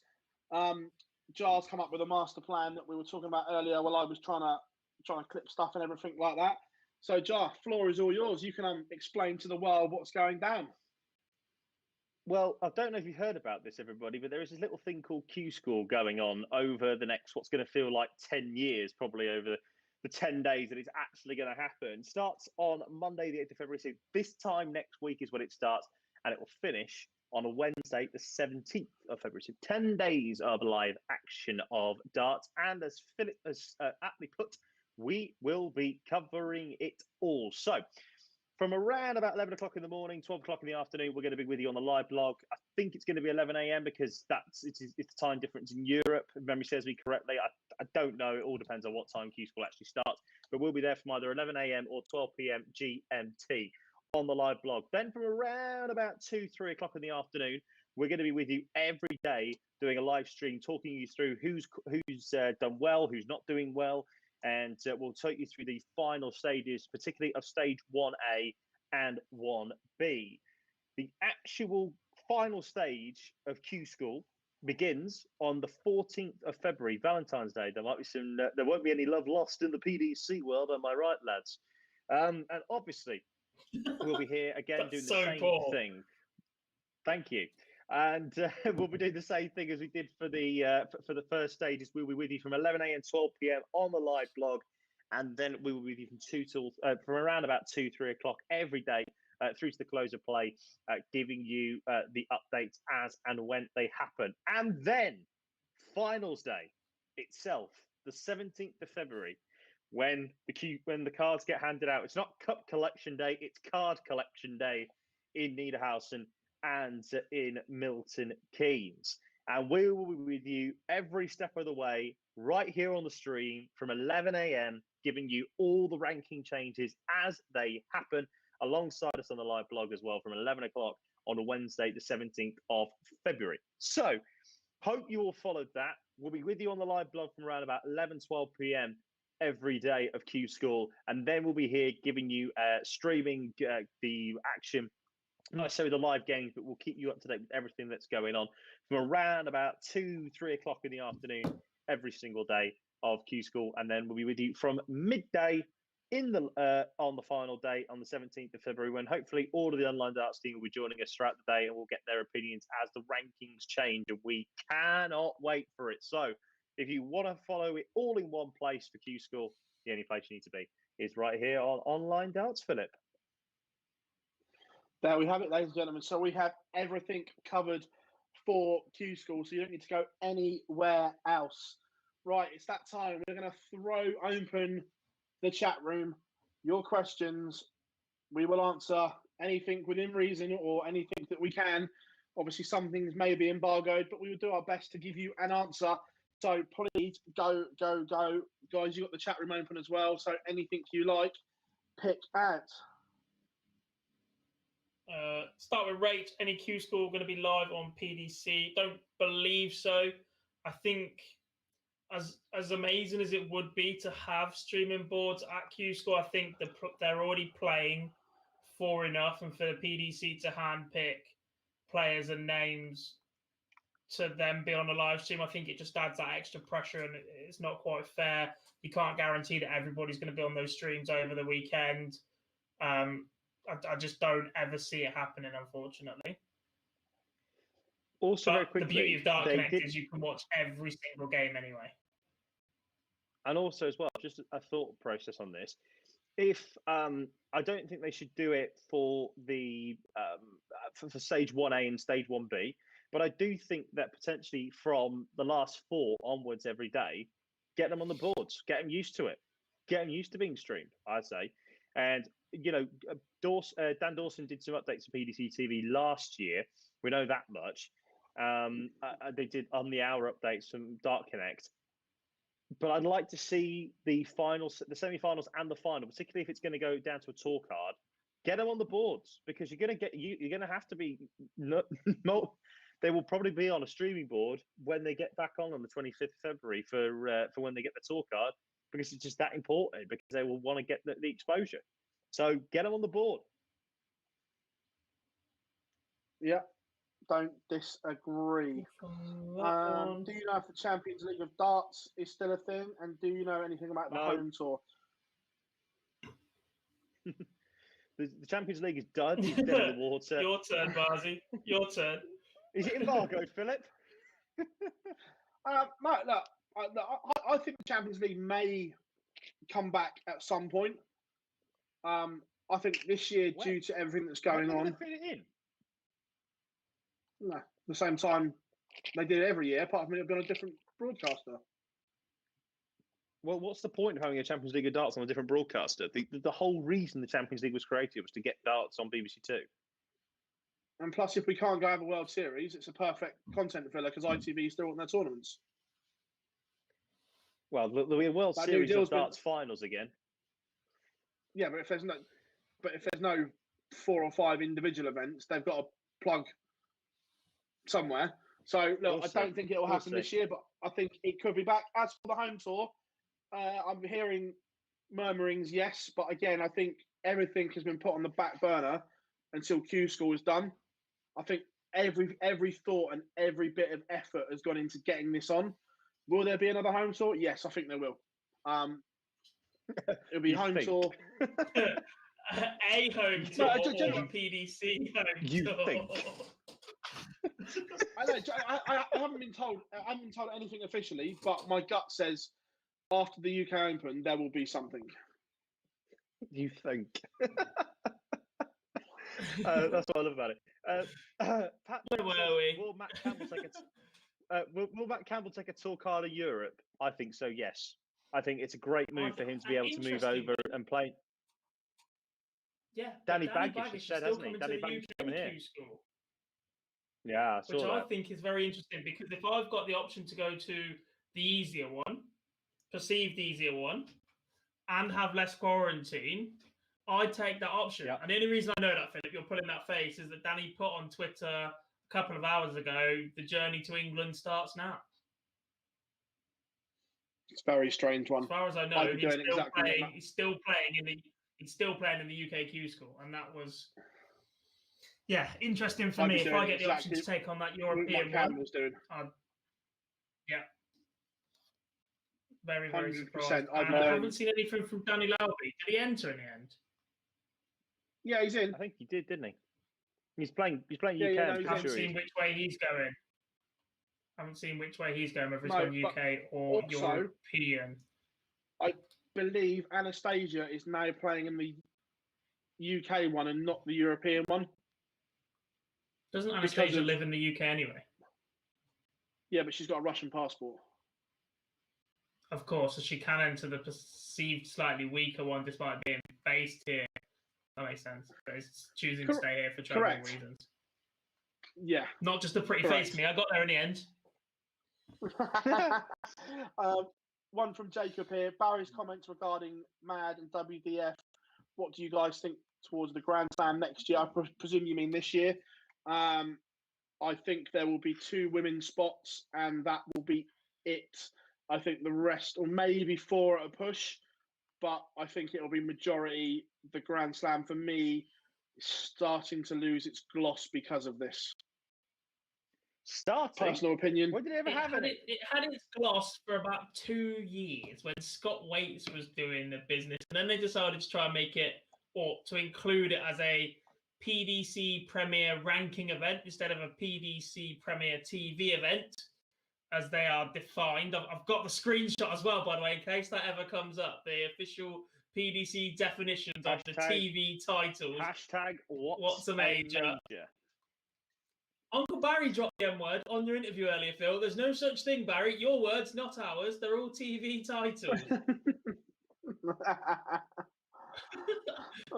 Straight on Twitter to him. Right. The slam didn't have any gloss. It never has any. It never has any gloss. It's a created tournament. It was magical. No, it didn't. It didn't, because it was an unranked event. And then and you know we're all about the BDO. That's the problem. Yeah, I don't disagree with you. I don't hide the fact that I think the BDO, ever since 2007, when Barney switched, was just a continual decline.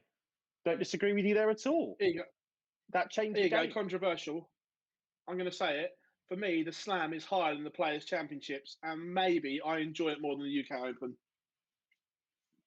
Well, you're wrong. What? But you're entitled to your wrong opinion. You're entitled to your wrong opinion. The Slam used to The UK Open at the Civic. The UK Slam Open was magical. The UK Open is the toughest leg play tournament to win. End.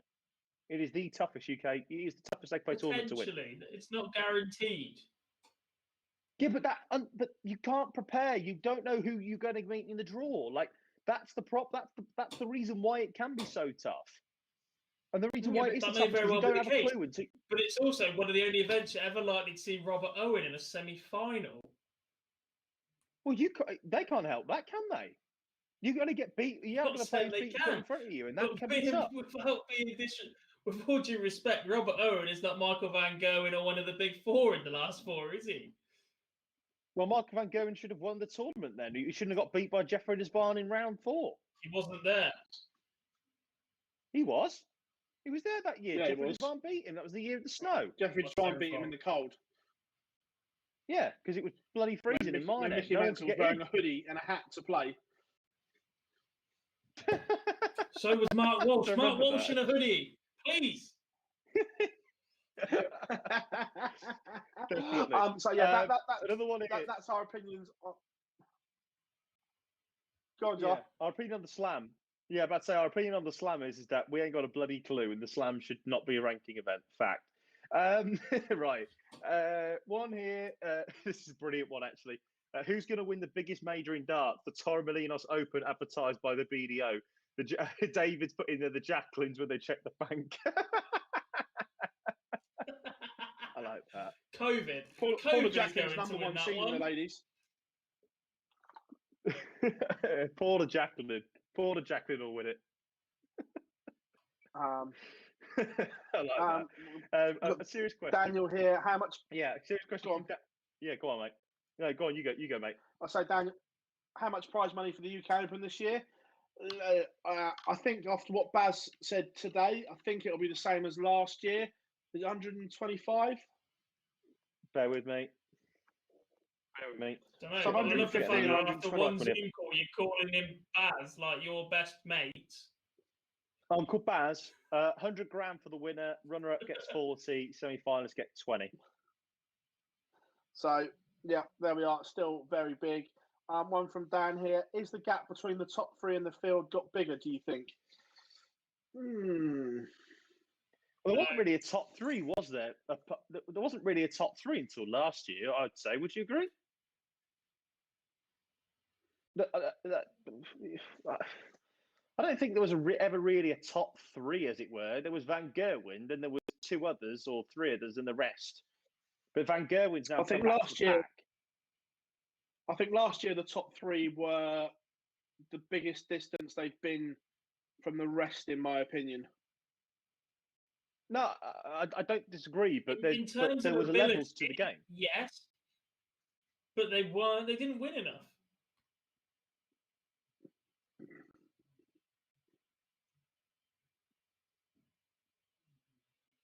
Yeah. For me, if we're going to start talking about them as a serious top 3 or top 4, they need to be picking up every single televised TV title between them, virtually. Maybe letting 1 slip or 2 slip throughout the year, but between the 4 of them, or the 3 of them, they should be winning or in the final of every single televised event.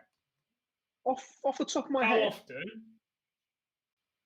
Off the top of my head, there's only 3 TV titles between them that didn't win. Out of them all. Match play, Slam. Yes. And Premier League. They won the rest between them. Yes. 2 of the 3 biggest paydays in darts. But you said a minute ago, before we told you that, they needed to clear up no more than, which they have. But you still expect them to do more. Euro Tours, Pro Tours. I expect them to dominate week in, week out. You can't do a Euro Tour because that's Price won bloody thing. Shut up. Price won a I'm couple. going to compare it to tennis, right? How often do you see 5 years ago Murray, Djokovic, Federer, or Nadal not competing in a final? No, I'm not saying I disagree with you. What I'm saying They is were that, like, a true big four. yes, but darts has not been the case this year because the difference in crowds. Like, Price won the first Euro Tour event. Right, you talk about Euro Tours. Right, won the culmination of that event. In Pro Tours as well, Van Gogh won the culmination of that event. It's okay to lose on the Pro Tour and the Euro Tour as long as you clean up on the big cameras, in my opinion.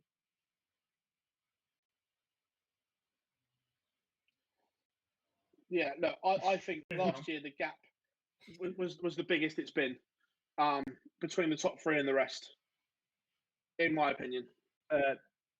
This is one here again.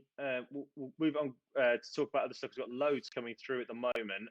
What did you think of the Mervyn King Rob Cross incident? Asked Kieran. By the way, Kieran, really unlucky on the target poster, mate. You picked every single one apart from the first game, or you were out. I feel so sorry for you, buddy. I really, really do. Look, I think there are two sides to the story. Rob doesn't believe that he stepped over the line. The evidence suggests he may have just stepped over it. I don't know. They have a second referee, obviously, to check for those sorts of things. And he wasn't, and there was no real thing there. There wasn't anything that the second referee spotted. I think Merv was having a go for having a go's sake because he was going to win the game anyway. And he may have caused a rift with one of his best mates. But if you do step over the line, maybe you should be calling it. I don't know. I mean, Gob, you probably being in a better position than me playing as much as you do to comment on that. You could probably have a better view on it. Look, Phil, me and you have spoken about this, and we don't think it's Cross's fault, but he was over the line, and at which point it's against the rules of the game, and Merv's completely entitled to say, actually, you should be standing a little bit further back. It cost Merv in the leg, and all right, it didn't have a significant impact on the outcome of the game, but at the moment there was still the potential. It's not over until you win that 10th leg. It's not as if you can stumble over the line and kick the ball in the corner and hold on to a lead. You still have to go out and win every single leg, and that gave Cross an opportunity to keep that going. That second referee, we've seen this incident a couple of times in the last few years, and not once has that second referee called it. That needs to be addressed sharper. And more importantly, I think, is the equipment. The hockey at the Lakeside was only extended on its final year there. They added an extra bit of width to it. There needs to be a discussion around this and the width of the hockey, how long that remains straight, if that should be curved, and especially on a PDC stage. All right, it doesn't necessarily have to be raised, but a line from the end of the hockey drawn across the rest of the mat, exclusion zone, or whatever you want to call it, would not hurt to completely get rid of this situation straight away. Player can look down, see their foot's behind the line, and we don't have this situation again. The fact it isn't there and it's left for the players to judge just leaves this open to happen every single time. And if it happens in a leg that defines a match, all hell is going to break loose. Yeah, 100%. Look, if he'd have missed it, no one would have batted an eyelid. It's because he hit it. It was the issue. But like you say, I totally agree. Cross, not at fault. Just extend or put a line there. So, you know, if you have to put the line into Lincolnshire, then do it. It just removes any doubt and opportunity for this to go wrong, doesn't it? Yeah, 100%. One from David here. Will there be many Euro Tours this year? They're the best. Look, Euro Tours are great. I think in the current climate, if they can get 6 or 7, they've done well. Dave's also put in there saying, what about Jib? And yeah, I'd love to do Jib if possible. I'd love it. I'd love it if Jib would get in there, but there's going to be a few problems with one, not just COVID related. Well, again, if you check out the interview we did with Philip from PDC Europe, who is head of their media, did we go out last week? I think we went out last week. I think there's a fair chance that all the Euro tours are more than likely going to be in Germany because of the fact that they're only dealing with one government and health organisation and everything like that. Sounds like it. But I think if we can get 6 or 7, they've done well. Anything more than that, amazing. Completely agree. Back to the chat room, guys. Jamie Drummer says, do you prefer the 3-day events or the week-long events? Ooh, that's a good question, actually. Do you know what? I'm going to be controversial here and say that I actually prefer the 3-day events. I quite like them because the majority of the time they're played at Minehead, and that is because, and that's my favourite place on earth, as we all know. Although the match play and the 8 days that we have up in Blackpool, I don't know, but go on, sorry, I'll say 3-day event.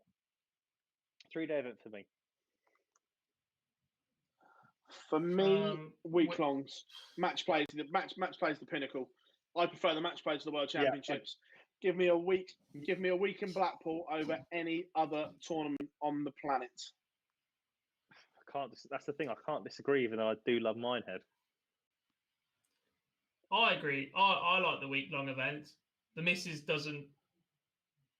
Why are you choosing darts over me?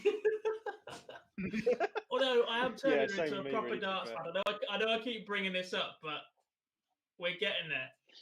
Our averages are slowly creeping up as we're playing games, and yeah. Get on the women's series this year, mate. We were joking about names the other day, and she wants to name a possible child Glenn. Yes. I can't believe you're down the possible child route already. Yeah, all right. Less of that. We went for a walk. It was a topic of conversation. Does a Garwood. Can you imagine? Glenn Durrant Garwood. Yeah. One here from Dave. I heard US are doing their QSchool online. Yeah, I read something similar that the CDC obviously are doing their own type of QSchool when it is online. I must admit I haven't looked into it properly yet because we were sort of manic over the weekend. But yes, did see something around that. It'd be interesting to see how that goes on. An awful lot of trust involved doing a kind of QSchool online. An awful lot of trust. Yeah, completely agree. Just even a quick show of your room before you start playing doesn't guarantee you stood at the correct length or your board set up to the right height or anything like that. So yeah, a massive amount of trust involved, especially knowing what's at stake for some of those players, the chance to pick up a CDC tour card. Unfortunately, we've seen it a lot this year that if you present people with an opportunity to not follow the rules, somebody will take that opportunity. 100%. One here from Rach. You feeling okay, Phil? Yeah, I'm good. That was about the slam. That was, mate. Say the slam was better than the UK Open. You need your head checking. This is a sort of loaded question actually, because I've seen 3 people ask the similar question that I think is an interesting one. Juanita asked, who do you think is most under pressure? You've then got Dan, I think was it Rachel said, where do you think Rob Cross will finish in the order of merit? And then I think he's also saying that Dan's saying who is under the most pressure in the top 16. All those answers are the same person. Rob Cross is under the most pressure. He could potentially, I'm not being funny, going through, looking at his ranking, how much money he's got to defend this year. He's defending 81% of his ranking. He's defending over £400,000. By the end of the year, he could be down in number 45. Like, I'm not saying he will completely drop like a stone, but with the way that he's playing, and I've always said about this about Cross, what is a Rob Cross? Is it the Cross that we saw go and blitz the Pro Tour in his debut year and win a world title, or is it the Cross that we've seen for the 3 years after that, where he can still win titles with his B game, but he hasn't won a title really since the European Championships, has he? In 2019, certainly on the television. No. Oh, I tell you what, there's another one. 3 biggest his 3 biggest amounts of money he's defending, if all 3 of those drop off without replacement, he drops to 27th in the world instantly. That's just from 3 that's events. a lot, though. I was trying to go against the grain because obviously we knew Rob Cross was in danger. I tell you who else has got a huge year ahead of him. Nathan Aspinall, defending He does. £317,000, 69.3% of his total order of merit money being defended this year.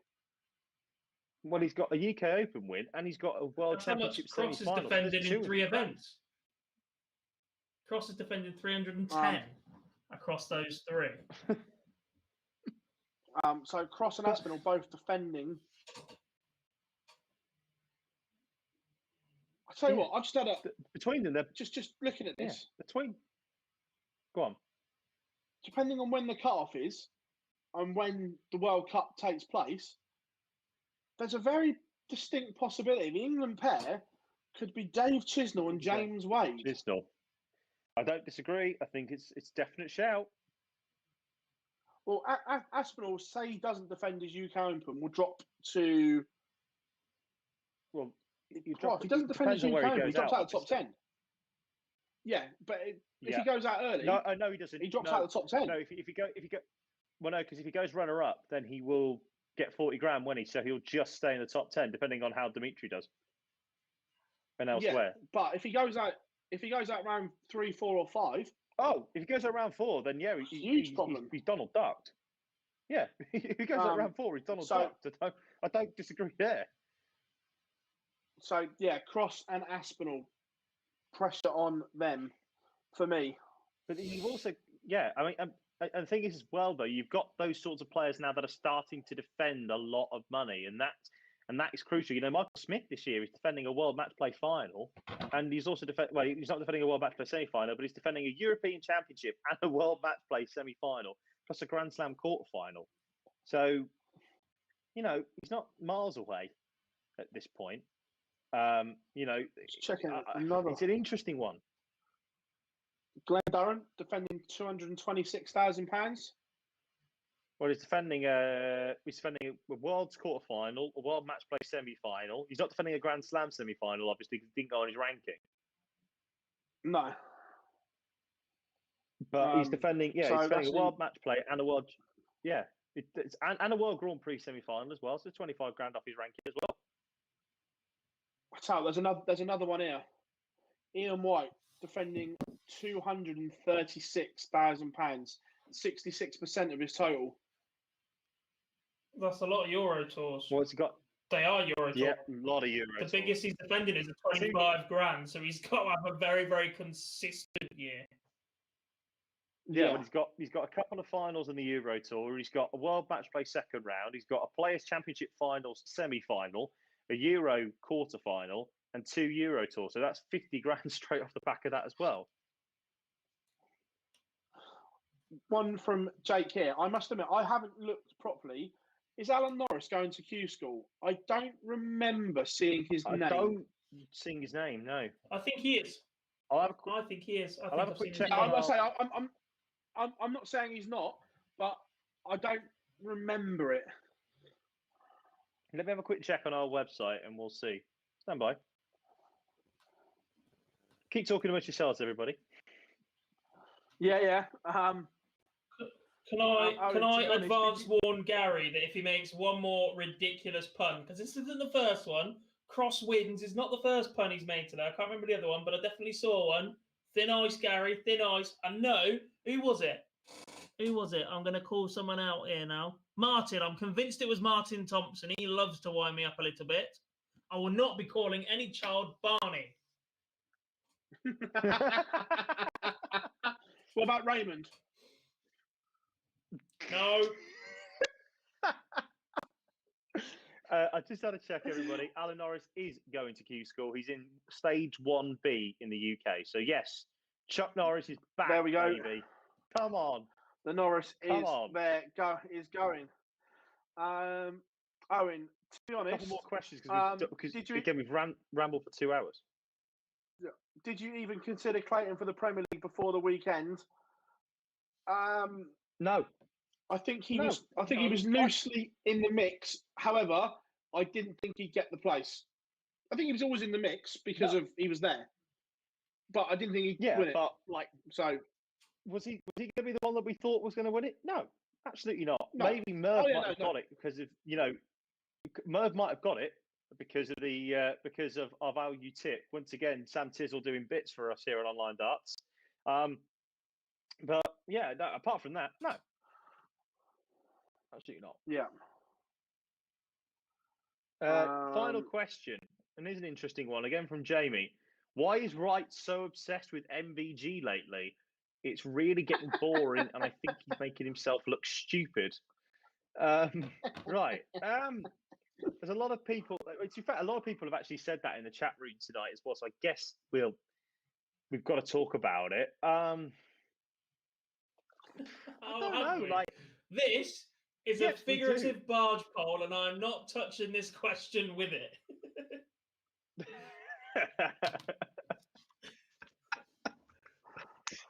I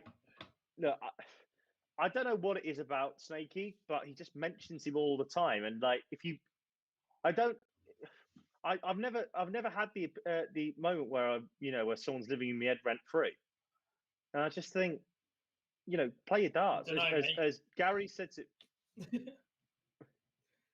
as Gary has said you right where I want you in some of them WhatsApp groups. As Gary has said many a time, just play darts. I'm here to play darts. That is all it is. And so I just think just get on with the game. Do that again. Do that again. That sounded well like Gary. I'm just here to play darts.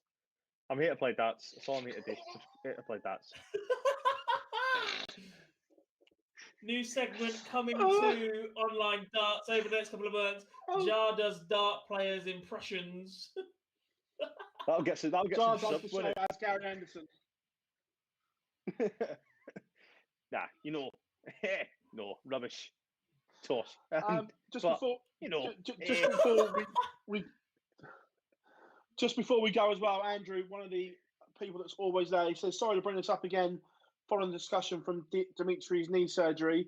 What does that mean for his participation in the Super Series, UK Open and Premier League? I think the Premier League he'll be fine for. He might skip the Super Series, but I would imagine he will play in the UK as long as the op goes according to plan. I would surmise. I don't know, but that would be.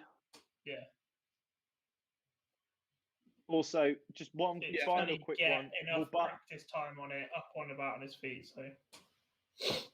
Final quick question from Owen. One word answer to all of us. Will Barney win his tour card? No, from me. Gob. Yes. Philip. Yes. There we go. There we go. So there's the answers. Gob. I told you it's happening. I don't have to like it. I don't have to like it, and I don't have to want it to happen, but I believe it will happen. Dan says the scenes if Barney wins a tour card, Gob will hibernate. Gob will be gone on the live lounge if that is the case. But no, Barzi, I think we better wrap this up. I haven't resigned yet this year, so Just before we go, Martin's dared you to interview Gary in that accent.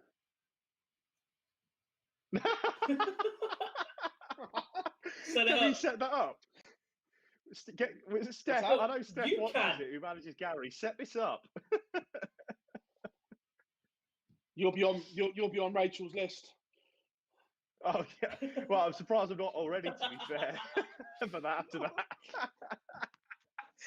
hang on. I want to see how long it takes for him to realise you're not actually deeply Scottish. he's met me a number of times already. Carl. He's met me a number of times. Right, guys. We have waffled for nearly 2 hours of your life, but we massively appreciate you joining us on the Live Lounge every week. We've officially named it Live Lounge Mondays from now on. Of course, we'll be back next week, but plenty going on the website this week, as always. Make sure you check out onlinedarts.com, and we will have more clips from the Barry interview as they happen. I've been Phill Bars, Jarleth. Before we go, just Comment. real quick on talking about clips. People have said clip that thing for Gary Anderson. That one will not be getting clipped. You want to bet? No way. We have been the Live Lounge. I've been Phill Bars, as always, joined by Jack Gobigawa and Jarleth. Gentlemen, absolute pleasure. We will see you here next week for the Live Lounge.